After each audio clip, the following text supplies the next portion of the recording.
மலேசியாவில் உடல் பருமன் கொண்ட மக்களுள் அதிகமான எண்ணிக்கையிலானவர்கள் மலாக்காவில் தான் உள்ளனர் என்று மாநில சுகாதார மனிதவள ஒற்றுமைத்துறை ஆட்சிக்குழு உறுப்பினர் டத்தோ இங் வி ஹீசென் தெரிவித்தார். இதனால் தேசிய அளவிலான புள்ளி விவரத்தை விட மலாக்காவில் உடல் பருமன் கண்டவர்களின் எண்ணிக்கை மிக மிக அதிகமாக உள்ளது. 28.2 விழுக்காட்டு மக்கள் உடல் பருமன் கொண்டவர்கள் பிரிவில் உள்ளனர். மலாக்கா மாநிலத்தில் பெரியவர்களுள் கிட்டத்தட்ட 63 விழுக்காட்டினர் மிதமிஞ்சிய உடல் எடையை கொண்டிருக்கின்றனர். தேசிய அளவில் இந்த விகிதாச்சாரம் 30.4 விழுக்காடாக உள்ளது என்றும் அவர் சுட்டிக்காட்டினார்.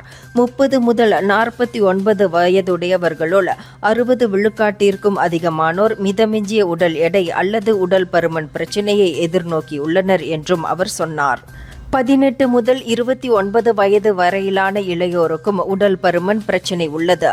வாழ்க்கை முறை, ஆரோக்கியமற்ற உணவு போன்றவற்றால் அவர்களுக்கு இந்த பிரச்சினை ஏற்பட்டிருக்கிறது என்றும் அவர் சொன்னார். இந்தியர்களின் இதய குரல் மக்களோசை.